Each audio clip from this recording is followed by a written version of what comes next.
मेरा आज का टॉपिक है प्रभु कृपा। प्रभु कृपा। प्रभु ने प्रभु ने हमें मानव जीवन दिया है। इससे बड़ी कृपा उसकी कोई हो नहीं सकती। तुलसीदास जी ने रामायण में एक चौपाई भी लिखी है। बड़े भाग मानुष तन पावा और सुर दुर्लभ सत ग्रंथ न गावा। इससे बड़ा धन्यवाद हम इस जीवन को इसे समर्पित करके ही कर सकते हैं कि भगवान ने मुझे इस लायक समझा और मैं मेरे कुछ ऐसे कर्म होंगे कि जो हम लोगों को इस मानव तन मिला है। इसका धन्यवाद हम इस जीवन को उसे समर्पित करके ही कर सकते हैं। अन्यथा संसार तो उसने गुण दोषमय ही बनाया है। गुण दोषमय ही बनाया। हमें अपने स्थान से केवल प्रभु का इस संसार में केवल गुणों का ही दर्शन हो, यह उसकी अनन्य कृपा ही है।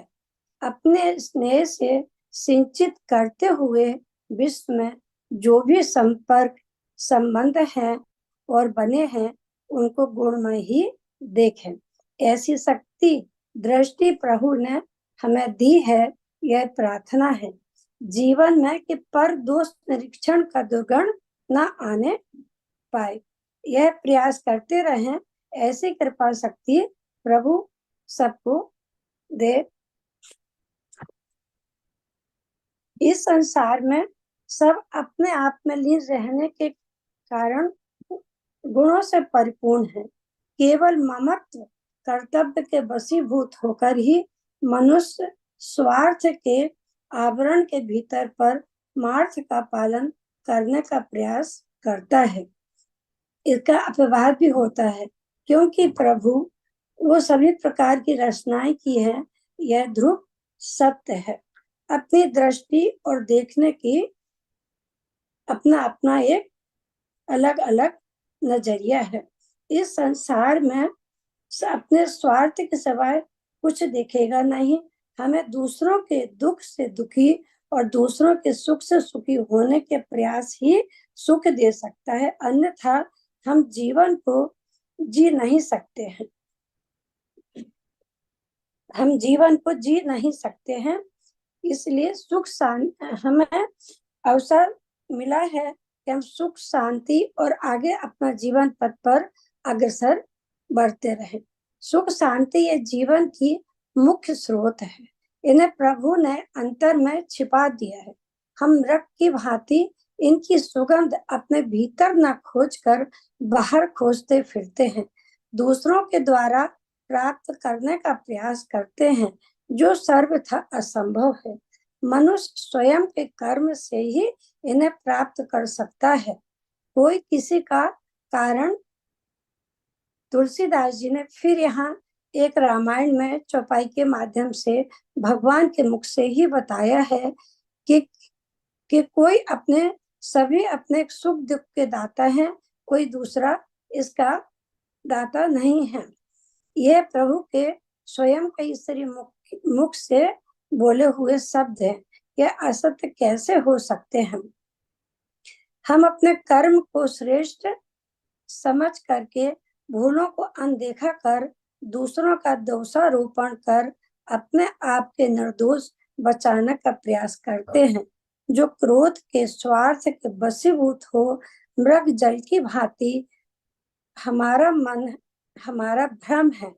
जब तक कर्म आचरण स्वच्छ निस्वार्थ नहीं होंगे, हमें सुख शांति प्रभु कृपा के अधिकारी हम नहीं बन सकते हैं। हमें जीवन को दीर्घ नहीं समझना चाहिए। पता नहीं कब इसका अंत आ जाए। सदैव दीर्घ यात्रा हेतु तैयारी रखना ही है। पल पल उसे याद करके आगे चलना चाहिए। यदि पूर्व ग्रहों की छाया है तो कितनी ही कथा सुने, उसकी कृपा नहीं मिलती। यदि मन में प्रेम है तो गृहस्थ ही सबसे बड़ा सन्यासी है। हमारे जीवन में ही सब हो, जैसे रात दिन, सुख दुख, अंधेरा उजाला, सुख दुख, जड़ चेतन, विवेक अविवेक, पर मानव शरीर विशेष कृपा से ही मिलता है। इसे विवेक से जीना चाहिए। जागृति संयमी जगाता है। सांसारिक लोग विवेक को सुलाए रखते हैं, अंतः करने योग्य काम नहीं करते। जो नहीं करना चाहिए उसके प्रति जागृत रहते हैं। परमात्मा के प्रति जागरूकता नहीं है, सिर्फ सांसारिक रिश्ते, दुख सुख, अप्रिय चीजें यह आदि याद रहेंगे। जो करना है उसे नहीं करेंगे। जो सब साथ छोड़ रहा है, संसार एक दिन छूट ही जाएगा, उसे पकड़ने का प्रयास करते हैं। प्रभु जो पकड़ने पर कभी नहीं छूटेगा उसे नहीं पकड़ते, क्योंकि ये सब विवेक की कमी है। जड़ चेतन सत्य असत्य ही पहचान रहेगी, तब संसार का सही रूप समझ आएगा। पूर्णिमा की चांदनी को देखकर ये भूल जाते हैं कि अहंकार में कल से ही अंधेरी रात शुरू हो जाएगी। एक और दिन अमावस्या ही आएगी। दोनों पहलुओं के विवेक को नहीं पाया जा सकता है।